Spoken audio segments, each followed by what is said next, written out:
एक बहुत मशहूर राइटर है स्टीफन कॉवी। उसने अपनी बुक में एक किस्सा बताया। इनफैक्ट उसने दो किस्से बताए, एक अपने बचपन से और एक अपने एडल्टहुड से।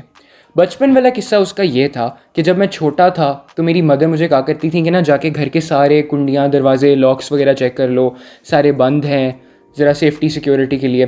तो मैं जाता था, मैं सारा कुछ चेक करता था, लेकिन मुझे तसल्ली नहीं होती थी। मुझे ना बार बार जाके चेक करना पड़ता था, मैं अपने ऊपर यकीन नहीं कर पाता था। मुझे एक अनसर्टेनिटी सी रहती थी कि यार कहीं कहीं कोई खुला ना रह गया हो दरवाज़ा, या कोई लॉक खुला ना रह गया हो। तो इतना जो है वो मैं मेरे अंदर एक लैक ऑफ बिलीफ था, लैक ऑफ सेल्फ ट्रस्ट था। उसी का एक दूसरा किस्सा है जो बताता है कि जब मैं एक एडल्ट बन चुका हुआ था, और ये बात है कोई 20 साल बाद की। तो उसकी ना एक फ़्लाइट के लिए वो वेट कर रहा था एयरपोर्ट पे। अब एयरपोर्ट पे क्या हुआ कि फ़्लाइट डिले हो गई, अनाउंसमेंट हुई और उन्होंने कहा कि आपके लिए हमने चाय और बिस्किट्स अरेंज किए हैं, तो आप जाके काउंटर से ले लें। तो कहता है कि मैं काउंटर से लेने के लिए गया, मैंने अपने चाय ली, बिस्किट्स लिए और आके मैं बैठ गया टेबल पे। मैंने वो चीज़ें टेबल पे रख दी। सामने एक और बंदा बैठा हुआ था और वो भी अपनी चाय पी रहा था। मैंने अपने बिस्किट्स का पैकेट खोला तो सामने वाले बंदे ने ना जल्दी से एक बिस्किट निकाल लिया और खा गया। तो मुझे बड़ा अजीब सा लगा। मैंने अपना बिस्किट एक और निकाला और मैंने भी खा लिया। टोटल 3 बिस्किट्स थे। तो सामने वाले बंदे ने तीसरा बिस्किट निकाला, उसको हाफ़ किया, हाफ़ खुद खा लिया, हाफ़ मुझे ऑफ़र किया और फिर वो उठ के चला गया। तो कहते हैं मुझे ये बात बड़ी अजीब सी लगी कि उसने ना मेरे से पूछा, ना थैंक यू कहा, बिस्किट्स भी खा लिया और चला गया। खैर थोड़ी देर बाद जब वो फ़्लाइट में बैठने के लिए जा रहा था तो उसने अपने बैग खोला और उसने कहा कि मैं बोर्डिंग पास निकालता हूँ। तो उसने देखा कि जो उसका बिस्किट का पैकेट था वो उसके बैग में पड़ा हुआ था। तो देन ही रियलाइज्ड कि वो बिस्किट का पैकेट तो सामने वाले बंदे का था, लेकिन उसका सेल्फ ट्रस्ट और उसका बिलीफ इतना स्ट्रॉन्ग था कि ये बिस्किट उसी का ही है कि he didn't even entertain the fact कि सामने वाला बंदा ठीक हो सकता है। And he was constantly scorning him and criticising him in his brain. The first tip that I'm going to give you here is that believe in yourself, but be open to second thoughts as well. आपका belief इतना कम भी नहीं होना चाहिए कि आप अपने ऊपर ही अनसर्टेन रहो कि आपकी तैयारी ठीक है नहीं है, आप करोगे नहीं करोगे एंड ऑल दैट। लेकिन इतना स्ट्रॉन्ग भी नहीं होना चाहिए कि आप अपनी गलती ही ना मान सको, या you can not really learn from your mistakes. जो पॉइंट नंबर 2 है उसकी जो स्टोरी है that came from a TED talk, जो मैंने काफ़ी पहले सुनी थी। और ये स्टोरी है 2 दोस्तों की, एक 10 साल का था और एक 6 साल का था। और ये मैं अपने स्कूल में इलेक्शंस वाले दिनों में भी सुना चुका हूँ। तो वो दोनों बहुत अच्छे दोस्त थे। वो एक गांव में रहते थे, हर वक्त साथ खेलते कूदते खाते पीते सारा टाइम अपना साथ गुजारते थे। तो एक दिन वो खेलते खेलते ना ज़रा गांव से बाहर चले गए। अब ऐसी जगह पे पहुंच गए जहाँ पे आसपास कोई बंदा नहीं था, बिल्कुल खेत ही खेत थे। तो खेलते खेलते जो बड़ा वाला दोस्त था ना, जो कि 10 साल का था, वो एक ना कुएं में गिर गया। तो जो उसका दोस्त था दूसरा जो 6 साल का था, वो बड़ा परेशान हुआ। उसने इधर उधर देखा, चीखो पुकार की, मदद की मांगी, कोई इंसान नहीं था उनके करीब। तो उसको दूर ज़रा ना एक बाल्टी नज़र आई और रस्सी नज़र आई जो कुएं में डाल के जिससे पानी निकालते हैं ना। उसने फटाफट वो बाल्टी नीचे कुएं में डाली और उसने अपने दोस्त को कहा कि तुम इसके अंदर आ जाओ तो मैं तुम्हें बाहर खींच लेता हूँ। और इस तरह फिर उसने अपने दोस्त को बाहर खींच लिया।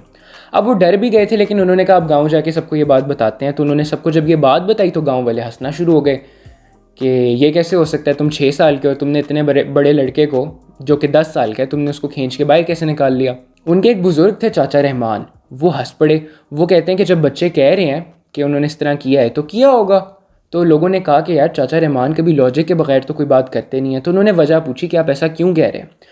तो वो कहते हैं कि वहाँ पे उनकी मदद करने वाला तो कोई नहीं था, लेकिन वहाँ पे कोई इंसान ऐसा भी नहीं था कि जो उनको ये बता सके कि बेटा तुम ये नहीं कर सकते। तो जो दूसरी टिप है आप लोगों के लिए वो ये है, which is the moral of the story, never let people tell you how well you prepared, never let people set your goals for you. ठीक है, लोगों की बातों को आपने इतना दिल पे नहीं ले लेना कि आप स्ट्राइव करना ही छोड़ दो। कि if for example someone tells you you can not get an A grade, तो आप ए ग्रेड के लिए स्ट्राइव ही ना करना छोड़ दो कि जी मेरा तो ए आ ही नहीं सकता, मैं तो बी की कोशिश करता हूँ। No, don't let people tell you what to do. ठीक है, here you have to be in control. Point number 3 है कि you need to spend your time wisely. You need to see कि अगर कितना टाइम रह गया है और फिर आप कितनी डेप्थ में तैयारी कर सकते हो। ठीक है, अगर आपको लगता है कि टाइम आपका थोड़ा रह गया है तो there is no need to sit and make notes of the first 3 chapters और फिर एंड पे आपको पता चलेगा कि जी बाकी चैप्टर्स के लिए टाइम ही नहीं बचा।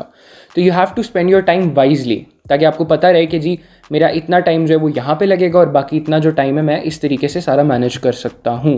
ठीक है, अच्छा, जो पॉइंट नंबर 4 है ना, that is to get into the flow and avoid burnouts. ठीक है, इसके 2 हिस्से हैं। पहले बात करते हैं फ़्लो की। The state of flow is basically a state जिसमें आप जो है वो मोटिवेट होते हो अपनी अचीवमेंट से, ठीक है। होता ये है कि आप जब वैसे बैठे रहते हो ना, आप फील करते हो you are lazy, you can not go and study, you don't have the motivation to go and study, ठीक है। किताब आपके सामने पड़ी होगी but you can't really focus, that is called lack of motivation, ठीक है। लोगों का ये ख्याल है कि मोटिवेशन उनको जो है वो डिवाइन तरीके से आएगी, दैट इज़ नॉट ट्रू, ठीक है। Motivation and research has proven that results develop motivation, ठीक है।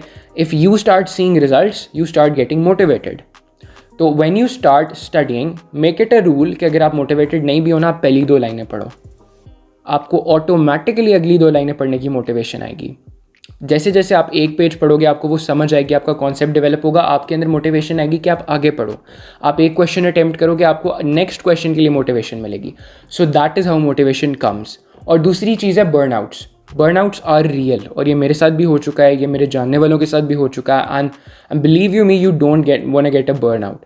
बर्नआउट्स में ये होता है कि आप पढ़ना चाह रहे होते हो लेकिन आपसे कॉन्सेंट्रेट नहीं किया जा रहा होता। In short, your brain is just frustrated and devastated from the constant studying. लेकिन हाँ, ये मत समझना कि if you're feeling lazy तो you're going through a burnout. No.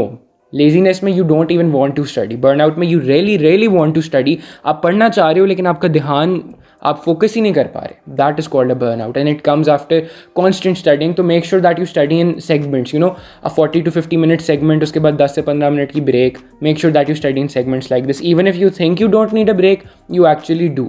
If you need to ask any sorts of questions or queries regarding any subject or a way to prepare for exams, please hit me up. I have linked my Instagram down below. Thank you so much for tuning in and Allah Hafiz.